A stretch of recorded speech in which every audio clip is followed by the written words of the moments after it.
I'm Scott Heckel, co-owner and head brewer here at Severance Brewing. We opened in August of 2019 and have been right here in the Cascade since then. So Severance Brewing really got its start back in my homebrew days. So for our first Christmas together, my wife bought me a small Mr. Beer kit, making 1 gallon of beer at a time. The first brew that we did there turned out god-awful, but at least kind of got me into the idea that, hey, I can actually make beer at home. So then from there we went from brewing on the stove to brewing 10 gallons at a time out in the garage to a fully automated system down in my basement. But it became pretty clear that as I was working at, as I got a little bit higher up the ladder, I got a little bit more miserable as I went. And my wife at that point, this was back in 2017, she's like, you know, why don't we revisit the idea of you actually starting a brewery professionally?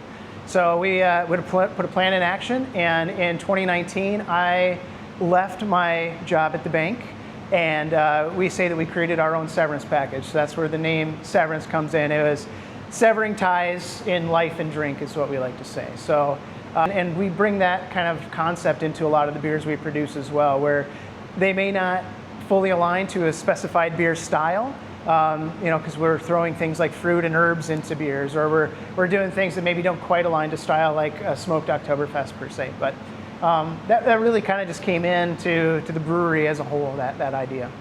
We're on our 418th batch of beer today, so we've done over 400 here in the last 7 years, which is pretty amazing.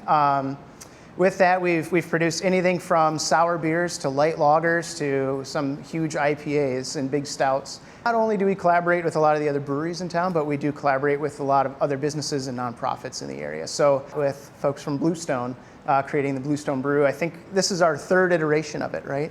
We started with an amber ale and decided that we wanted to move to something a little bit lighter. Our brewing process, we'll can this one up for Lallycooler and sales at the Birdcage. We've got a nice little single head canning machine here that 2 of us can run about 6 cans a minute through. A lot of times within a day or 2 of us canning it, we're taking it to the Birdcage. My name is BJ Podorowski. I'm the Business Growth and Development Manager at Bluestone Federal Credit Union here in Sioux Falls. We are super community focused, so that was kind of the push of this new idea for us. It's a little something outside the box that you normally see from a credit union. We donate $2 per can back to a local charity, so we're excited to have it this year.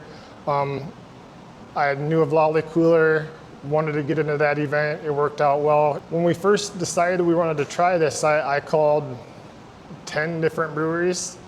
And there were a few that just weren't receptive to working with outside parties. Scott jumped all over it. He's awesome here. So he invited us in. We taste tested a whole bunch of different beers, which was hard work on the Bluestone. Bluestone Brew this year is going to be a light lager. And with that, it's going to just be a really nice, approachable, light, crisp beer. Somebody that's familiar with one of the big 3, this is something that they're going to be able to drink. It'll be right in their wheelhouse and great on a nice hot summer day.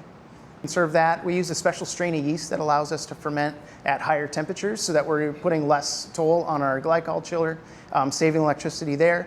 And then we are sending all of our grain out to a local farmer that uses it to feed cattle and hogs. So none of our process really goes to waste from the beginning of the brew day to the end. I mean, we're using resources from the earth, so what can we do to make sure that they're still here in the future? So we do a lot of water recycling. We've got a hot liquor tank here where we take the water that we use to cool the hot wort down that's going to be fermented into beer. We use that and are able to heat it using the hot wort, take cold city water, they pass by each other, and it goes from 60 degrees to 180 degrees. So we're leveraging that without using any electricity at all. Send that into our hot liquor tank, and we can reuse about 200 to 300 gallons of water per batch for the next batch of beer. So with that, we've saved well over 14,000 gallons since we started.